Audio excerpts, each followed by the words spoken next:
बृहस्पतिवार व्रत कथा। प्राचीन समय की बात है। एक नगर में एक साहूकार रहता था। वह बहुत धनवान था, लेकिन उसकी पत्नी बहुत कंजूस और नास्तिक थी। वह न तो भगवान की पूजा करती थी, न ही किसी गरीब को दान देती थी। साहूकार हर गुरुवार को बृहस्पति देव का व्रत करता और विधि विधान से पूजा करता था, लेकिन उसकी पत्नी हमेशा उसे रोकती और कहती थी, ये सब व्यर्थ है, इससे कुछ नहीं मिलता। एक दिन बृहस्पति देव साधु का रूप धारण करके उनके घर आए और साहूकार की पत्नी से भिक्षा मांगी। वह बोली, अभी मेरे पास समय नहीं है, मैं काम में व्यस्त हूँ। साधु ने कहा, माँ, जब तुम्हें समय मिले तब भिक्षा देना। वह बोली, मुझे तो कभी समय ही नहीं मिलता।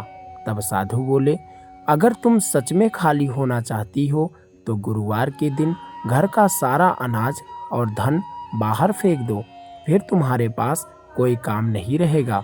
स्त्री ने इसे सच मान लिया और अगले ही दिन गुरुवार को घर का सारा अनाज और धन बाहर फेंक दिया।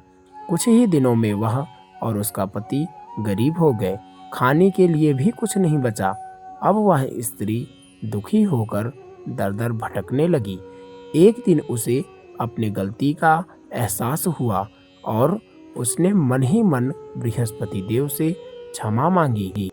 उसी समय बृहस्पति देव फिर से साधु के रूप में आकर उसके सामने प्रकट हुए और बोले, अब तुम्हें अपनी भूल समझ में आ गई है। यदि तुम सच्चे मन से गुरुवार का व्रत करोगी, पीले वस्त्र पहनोगी और गरीबों को दान करोगी तो तुम्हारा जीवन फिर से सुखी हो जाएगा।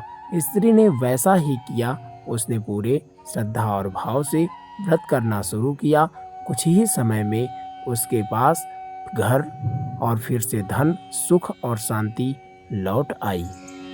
प्रेम से बोलिए विष्णु भगवान की जय हो, माता लक्ष्मी की जय हो।